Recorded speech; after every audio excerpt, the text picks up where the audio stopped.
RR గురించి కూడా మాట్లాడుకుందాము. సో ఏమంటారు నిన్న జరిగినటువంటి మ్యాచ్కి సంబంధించి? నిన్నటి మ్యాచ్ అంటే అది ఒక రకంగా ఎక్స్పెక్టెడ్ రిజల్ట్స్ అవి. అంటే ఏదో ఒక సైడ్ విన్ అవుతుంది అనుకున్నాం కానీ టై అనుకోలేదు. బట్ చాలా చక్కగా అంటే లైక్ వాళ్ళు కూడా డిఫెండ్ చేయటము ఆ స్కోర్ని లైక్ ఎక్కడికక్కడ రెస్ట్రిక్ట్ చేసి లైక్ టీమ్ని చాలా చక్కగా రానిచ్చారు. I think it was an very interesting match. I think మనకి లాస్ట్ అంటే ఐపీఎల్ అంటేనే ఆ మజా ఉంటుంది, లాస్ట్ బాల్ వరకు కూడా ఎంజాయ్ చేస్తూ ఉంటారు క్రికెట్ లవర్స్. నిన్న ఆ మ్యాచ్ సాటిస్ఫై చేసిందని అనుకోవచ్చు. అబ్సల్యూట్లీ అండి. అంటే ఇది ఈ సీజన్లో ఇది ఫస్ట్ ఒక టై మ్యాచ్ అవ్వటం మనకి. సో ఎందుకంటే లాస్ట్ సీజన్ ఇమీడియట్గా నాకు గుర్తుండి I think 1-2 tie matches like with in 3-4 మ్యాచెస్లో వచ్చినాయి. సో ఇది ఫస్ట్ టై మ్యాచ్ అండ్ చాలా ఇంట్రెస్టింగ్ అయింది. ఐ థింక్ ఇది ఒక అంటే ఇప్పుడు కరెక్ట్ మిడిల్లో ఉన్నాం అంటే మంచి ఒక మొమెంటం క్రియేట్ అయిందని అనుకోవచ్చు ఇప్పుడు.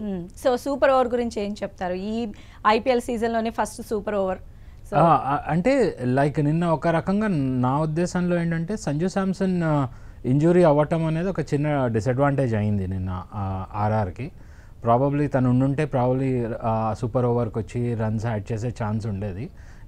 Of course like it's a game end of the day, but it was an interesting match. So Rakesh గారు, నిన్న జరిగినటువంటి ఢిల్లీ ఆర్ఆర్ మ్యాచ్కి సంబంధించి మీరేం చెప్తారు? ఎస్పెషల్లీ ఆ సూపర్ ఓవర్ పైన మీ ఒపీనియన్ ఏంటి? I think first super over generally any super over interesting గా ఉంటది.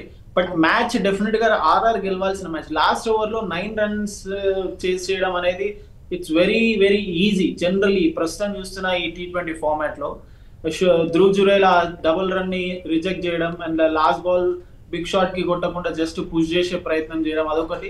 అండ్ దెన్ సూపర్ ఓవర్ లో హెడ్ మైర్ ప్లేస్ లో మేబీ కూడా ఆప్టెడ్ ఫర్ జైస్వాల్. అదే అక్షర్ పటేల్ కూడా చెప్పాడు మ్యాచ్ తర్వాత, we thought Jaiswal will be batting అని చెప్పి.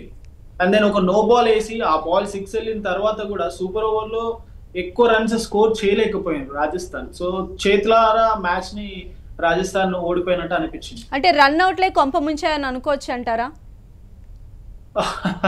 చాలా వరకు రన్అట్స్ చాలా వరకు గేమ్ లో ఒక టర్నింగ్ పాయింట్ గా మారుతుంటాయి. నిన్నటి గేమ్ అనే కాదు, మనం చాలా గేమ్స్ కూడా చూసాం.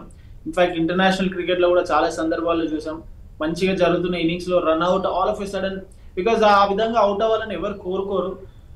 బట్ సమ్ టైమ్స్ రన్అట్స్ నిన్నటి గేమ్ లో అయితే I don't think that was a big impact. Maybe నేను ఇందాక చెప్తున్న కపుల్ ఆఫ్ డిసిషన్స్, ఇందాక కార్తిక్ గారు చెప్తున్నట్టు సంజు శాంసన్ కనుక రిటైర్డ్ అవ్వకుండా ఉంటే ఇంకొంచెం ఇన్నింగ్స్ అదే పేస్ లో వెళ్ళేది. రిటైర్డ్ అవ్వడం వల్ల ఇన్నింగ్స్ కి అక్కడ బ్రేక్ బట్టి కొత్త బ్యాటర్ వచ్చి మళ్ళీ ఇన్నింగ్స్ ఒక డిఫరెంట్ పేస్ లో వెళ్ళింది. So these are quite few reasons ఓడిపోవడానికి. ఆ run out not really big thing.